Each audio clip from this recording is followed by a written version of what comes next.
Raja Arab Saudi modern pertama menganggap banyak pernikahannya sebagai investasi politik yang bijaksana dan mengatakan, "Di masa mudaku, aku membangun sebuah negara.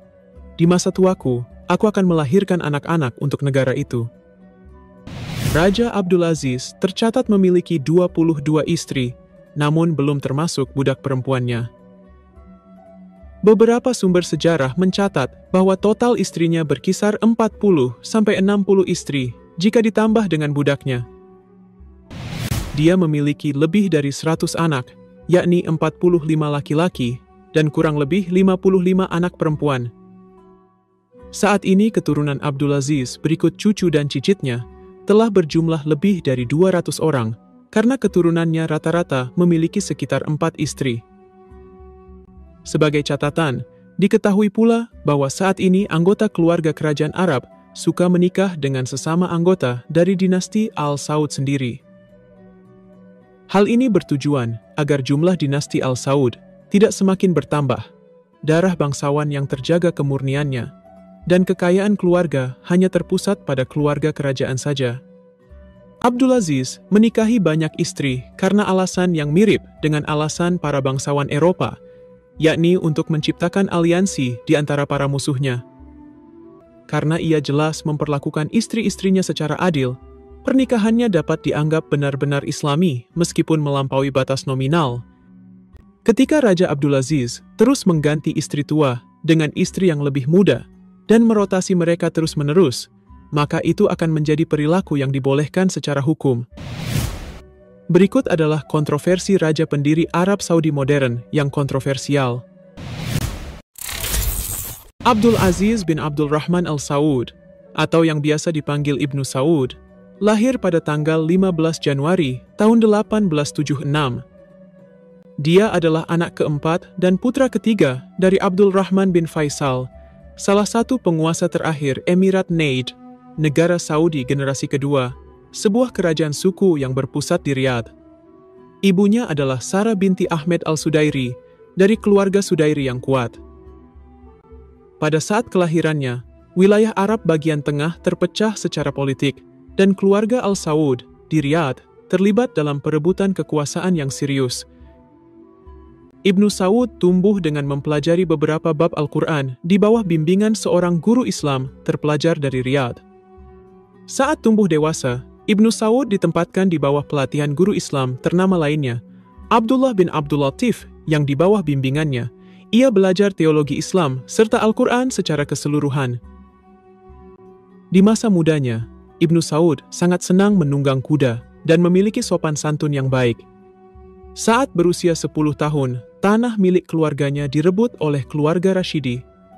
Karena alasan inilah pada tahun 1891, ayahnya Abdul Rahman mengevakuasi keluarganya dari Riyadh dan akhirnya menetap di pengasingan di Kuwait, tempat Ibnu Saud menghabiskan sisa masa kecilnya sebagai orang buangan yang tidak punya uang.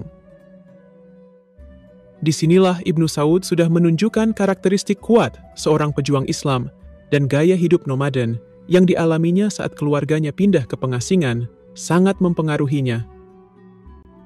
Kehidupan di pengasingan membantu mengembangkan kenegarawanan dan kualitas kepemimpinan yang baik pada calon raja. Di Kuwait, Ibnu Saud menjalin persahabatan yang erat dengan Sheikh Mubarak, saudara tiri penguasa Kuwait, Sheikh Muhammad Al-Sabah. Setelah Sheikh Mubarak dengan paksa menyingkirkan saudaranya dari kekuasaan dan mengangkat dirinya sendiri ke atas takhta, Ibnu Saud beberapa kali diundang untuk menghadiri audiensi kerajaan, tempat keluhan didengar dan petisi diajukan. Ia mempelajari Al-Quran lebih dalam, politik, dan cara memimpin tentara dalam perang. Selama tinggal di pengasingan, ia mengembangkan keinginan yang kuat untuk memerintah negara Arab Saudi, terlepas dari rintangan yang akan ia hadapi nanti. Ibnu Saud tidak senang dengan kemiskinan, kebodohan, penyakit, dan keadaan anarki yang telah menjadi ciri khas Jazirah Arab setelah disintegrasi. Masalah ini semakin mendesaknya untuk menyatukan kembali bangsa Saudi di bawah panji Islam dengan satu Tuhan, yakni Allah, dan satu utusan Allah, yakni Nabi Muhammad. Ibnu Saud memimpin pasukan kecil berjumlah sekitar 60 orang untuk merebut kota Riyadh pada 15 Januari tahun 1902, tentunya menandai sebuah peristiwa, dimulainya jihad Raja Abdul Aziz. Di usia 26 tahun, Ibnu Saud meninggalkan Kuwait dan memimpin sekelompok kecil kerabat dan pembantunya untuk kembali ke Riyadh, dengan tujuan menaklukkan kembali kota itu dan seluruh Jazirah Arab. Warga Riyadh menyambut hangat kepulangan pemimpin itu, dan pada tahun 1901, Ibnu Saud menggantikan ayahnya sebagai Sultan Najd dan segera terlibat dalam upaya untuk merebut kembali tanah keluarganya. Setelah Riyadh direbut, banyak mantan pendukung Wangsa Saud yang mendukung seruan Ibnu Saud untuk mengangkat senjata. Ia adalah pemimpin karismatik yang menyediakan persenjataan bagi anak buahnya. Namun, merebut kembali Najd bukanlah tugas yang mudah karena Emirat Rashidi saat itu mendapat dukungan dari Kekaisaran Ottoman. Ibnu Saud melihat peluang besar saat pasukan Turki pergi karena masalah pasokan, sehingga dia menyerang Al-Rashidi bersama tentaranya untuk menguasai seluruh Najd. Ibnu Saud kemudian mendirikan Ikhwan, sebuah persaudaraan militer agama yang membantu penaklukannya dengan persetujuan dari ulama Salafi setempat. Pada tahun yang sama, ia melembagakan kebijakan agraria untuk menempatkan penduduk Badui, penggembala nomaden, ke dalam koloni, dan mengganti organisasi kesukuan mereka dengan sumpah kesetiaan kepada Ikhwan. Pecahnya Perang Dunia I membuat perjanjian yang menjadikan Ibnu Saud dengan Gubernur Najd tidak terwujud. Di sisi lain, ketika Ottoman ingin mengembangkan hubungan dengan Ibnu Saud, pemerintah Inggris melihat peluang, dan mereka juga segera menjalin hubungan diplomatik dengannya. Agen Inggris, yakni Kapten William Shakespeare, diterima dengan baik oleh suku Badui. Inggris menandatangani perjanjian Darin yang menjadikan tanah Wangsa Saud sebagai wilayah protektorat Inggris. Misi diplomatik serupa didirikan dengan kekuatan Arab manapun yang mungkin mampu menyatukan dan menstabilkan wilayah tersebut. Sebagai gantinya, Ibnu Saud berjanji pada Inggris untuk kembali berperang melawan Ibnu Rashid yang merupakan sekutu Ottoman. Menurut perjanjian itu, Inggris memberikan senjata dan perbekalan perang, menentukan batas-batas negara Saudi yang sedang berkembang, dan melakukan upaya diplomatis membantu Ibnu Saud menyatukan Jazirah Arab. Setahun kemudian dengan bantuan Inggris, Ibnu Saud akhirnya memadamkan kekuasaan Al-Rashidi. Kekalahan Al-Rashidi telah menggandakan ukuran wilayah Saudi, di mana hal ini memungkinkan Ibnu Saud menegosiasikan perjanjian baru dan lebih menguntungkan dengan Inggris. Pada tahun 1922, Ibnu Saud bertemu Percy Cox, komisaris tinggi Inggris di Irak, untuk menggambar batas baru teritorial kekuasaan Ibnu Saud. Sebagai gantinya, Ibnu Saud setuju untuk mengakui wilayah Inggris di daerah tersebut, khususnya di sepanjang pantai Teluk Persia dan di Irak. Hal ini karena lalu lintas pedagang antara jajahan India dengan Inggris bergantung pada stasiun pengisian batu bara dekat terusan Suez. Pada tahun 1925, pasukan Ibnu Saud merebut kota suci Mekkah dari tangan Syarif Hussein, mengakhiri 700 tahun kekuasaan dinasti Hashemite di sana. Setelah itu, dia mengeluarkan dekrit pertama tentang pengumpulan zakat. Pada tanggal 8 Januari 1926, tokoh-tokoh terkemuka di Mekkah, Madinah, dan Jeddah mengumumkan Ibnu Saud sebagai Raja Hejaz dan upacara sumpah setia diadakan di Masjidil Haram Mekkah. Pasca berhasil menaklukkan sebagian besar Jazirah Arab, Ibnu Saud mengganti nama wilayah Najd dan Hejaz menjadi Arab Saudi, dan kemudian memproklamasikan dirinya sebagai raja yang bergelar Raja Abdul Aziz bin Abdul Rahman Al-Saud. Menurut sejarah, kerajaan Arab Saudi yang didirikan oleh Raja Abdul Aziz ini adalah kerajaan Al-Saud generasi ketiga yang diproklamirkan pada tahun 1932. Sebelumnya, generasi pertama didirikan pada tahun 1744 oleh Muhammad bin Saud dan berakhir pada tahun 1818 di bawah pasukan Mesir. Negara kedua telah didirikan di Arabia Tengah pada 4 tahun kemudian. hingga digulingkan oleh keluarga Al-Rashid yang merupakan saingan Abdulaziz. Kini setelah perjuangan yang panjang, Raja Abdulaziz berhasil mendapatkan kekuasaan leluhurnya kembali. Raja Abdulaziz segera terlibat dalam perbaikan tembok kota yang rusak sebagai langkah pertama untuk membangun benteng di Riyadh.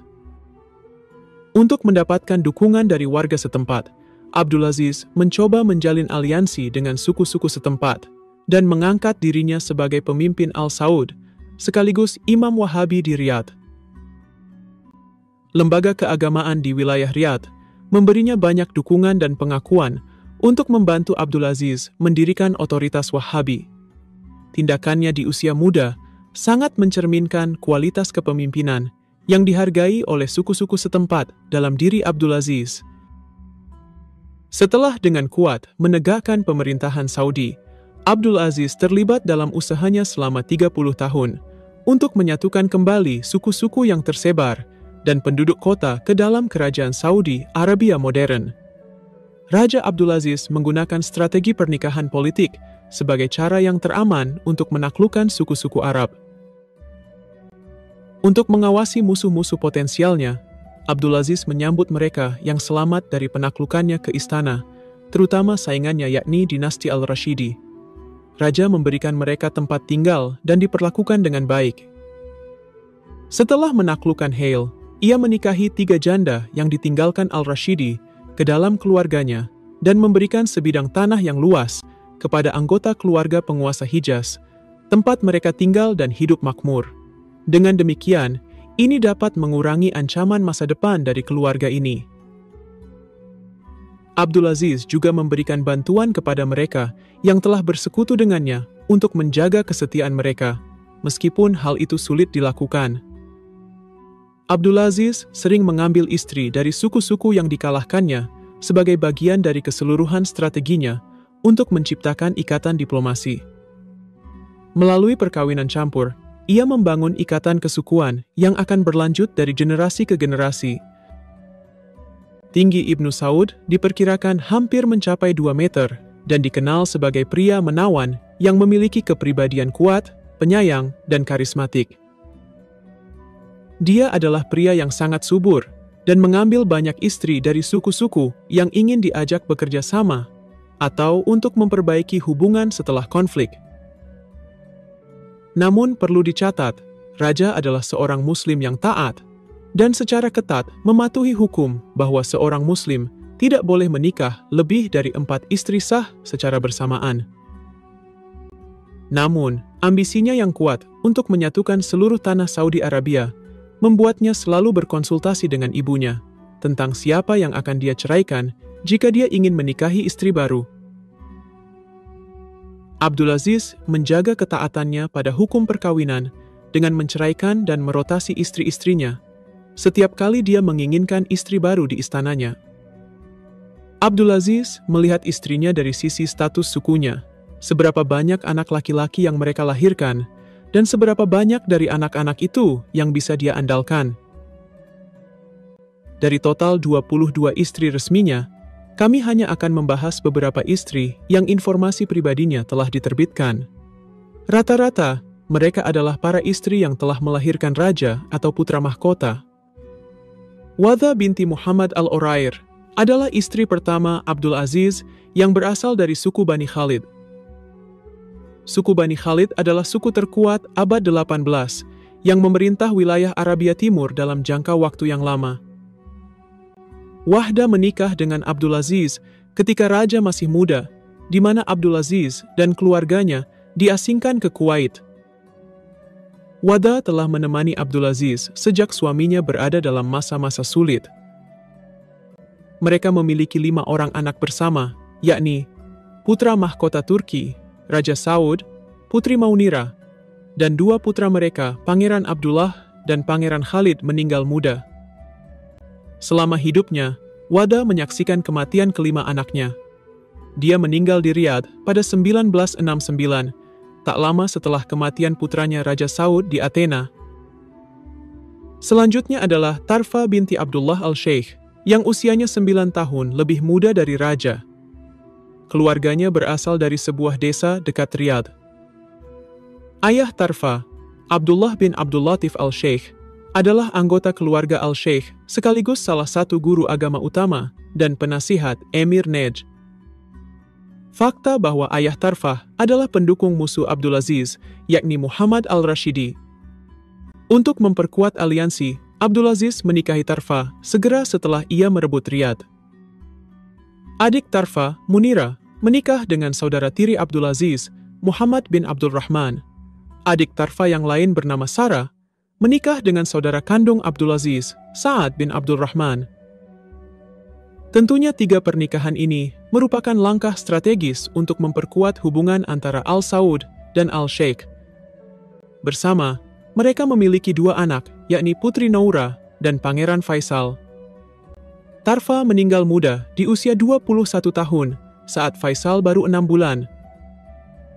Di masa depan, Faisal menjadi putra kesayangan raja karena gaya hidupnya yang sederhana dan cakap. Pada tahun 1964, Faisal dinobatkan menjadi Raja Arab Saudi.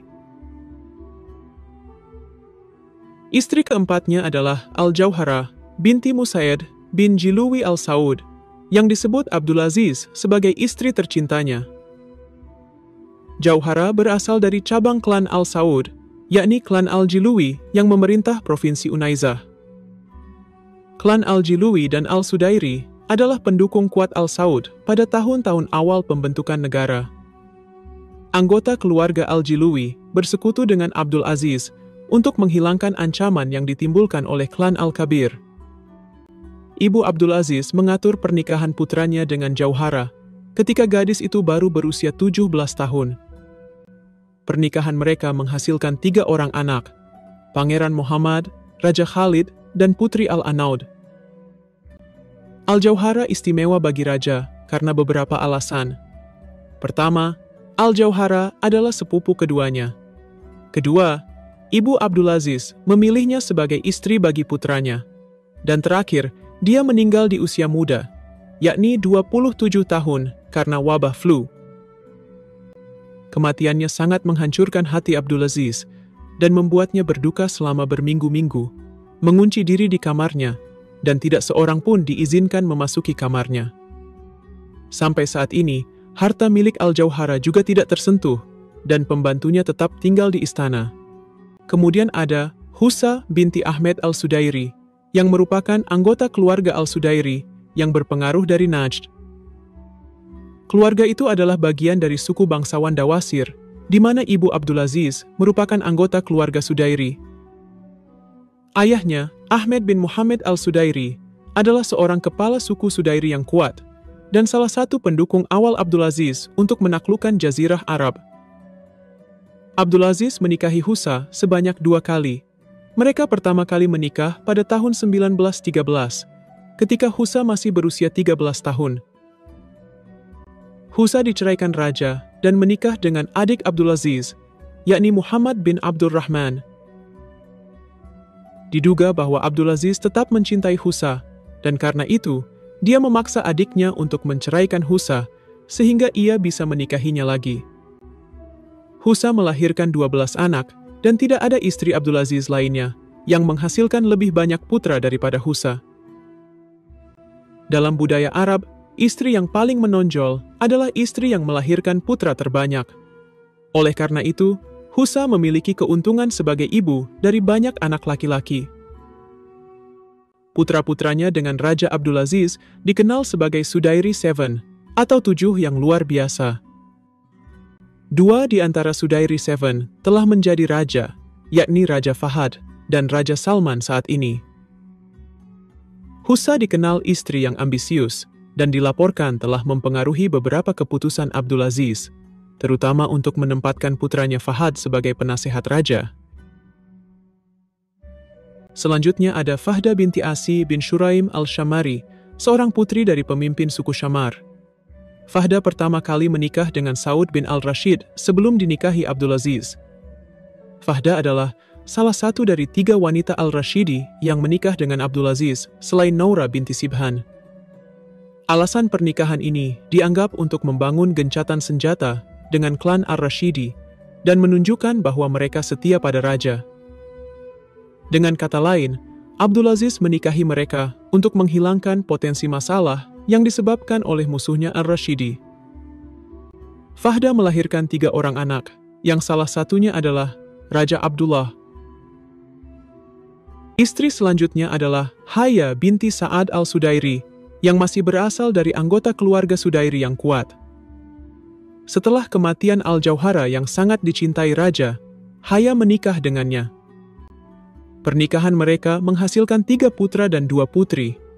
Sebagai bagian dari perayaan 100 tahun penaklukan Riyadh oleh Abdulaziz, sebuah wawancara dengan Haya diterbitkan di Al Jazeera, di mana dia dilaporkan sangat berhati-hati dalam menceritakan suaminya. Istri terakhir Abdulaziz yang informasi publiknya dipublikasikan adalah Baraka al-Almai. Baraka adalah wanita Afro-Yaman atau Yaman keturunan Afrika yang awalnya menjadi selir Abdulaziz. Dia melahirkan mantan putra mahkota Arab Saudi, yakni Muqrin bin Abdulaziz. Baraka meninggal pada tahun 2018 lalu, dan sholat jenazahnya dilakukan di Masjid Imam Turki.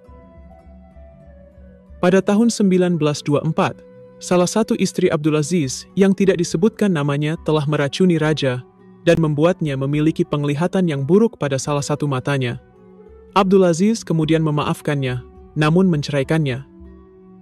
Raja juga memelihara banyak selir dan budak perempuan sebagai pasangannya, serta memiliki hak mengatur perbudakan di kerajaannya. Hanya putranya, Raja Faisal yang menghapus perbudakan di Arab Saudi pada tahun 1967. Salah satu budak perempuan yang paling dia sukai adalah seorang wanita keturunan Afro-Yaman bernama Munayir. Gadis itu diperkenalkan kepadanya pada salah satu misi penaklukan Raja Abdulaziz di Gurun Nafud yang luas. Ia menikahinya secara resmi pada tahun 1940-an setelah menceraikan istri keempatnya. Ketika Raja membahas suksesi sebelum kematiannya, Abdulaziz lebih memilih Pangeran Faisal sebagai calon penerus daripada putra mahkota Saud. Hal ini karena pengetahuan Faisal yang luas, serta pengalamannya selama bertahun-tahun. Sejak Faisal masih kecil, Raja mengenalinya sebagai putra yang paling cakap dan sering memberinya tanggung jawab dalam perang dan diplomasi. Selain itu, Faisal dikenal menganut gaya hidup suku Badui yang sederhana. Semua raja yang memerintah Arab Saudi setelah Abdulaziz adalah putra kandungnya, karena hukum Saudi menetapkan bahwa setiap penguasa kerajaan Saudi harus menjadi putra kandung Abdulaziz, selaku pendiri dan penakluk Jazirah Arab. Hal ini membuat banyak orang bertanya-tanya, apa yang akan terjadi setelah semua putra yang lahir dari Abdulaziz meninggal dunia, dan perebutan suksesi bisa jadi akan terjadi di kemudian hari. Namun, hal ini bisa berubah jika keluarga penguasa saat ini membuat undang-undang yang akan membentuk tatanan suksesi baru di Arab Saudi. Para ahli sejarah telah mempertanyakan tentang keputusan Arab Saudi mengangkat Pangeran Muhammad bin Salman sebagai putra mahkota, karena dia hanyalah cucu Raja Abdulaziz sekaligus putra dari Raja Salman. Jika Muhammad bin Salman betul-betul naik tahta di masa depan, maka dia akan menjadi pioner, sekaligus menandai peristiwa pertama Saudi Arabia modern memiliki raja yang bukan anak kandung Raja Abdulaziz. Kedermawanan Abdulaziz membuatnya dihormati oleh rakyat. Raja akan memberikan uang kepada orang miskin setiap kali ia melihat mereka. Karena itulah, orang miskin akan sangat menantikan kehadirannya di desa-desa, kota-kota, dan bahkan di padang pasir. Saat kerajaan Saudi memasuki tahun 1950-an, pemerintahan Raja Abdul Aziz yang spektakuler dan panjang mulai menunjukkan tanda-tanda akan berakhir.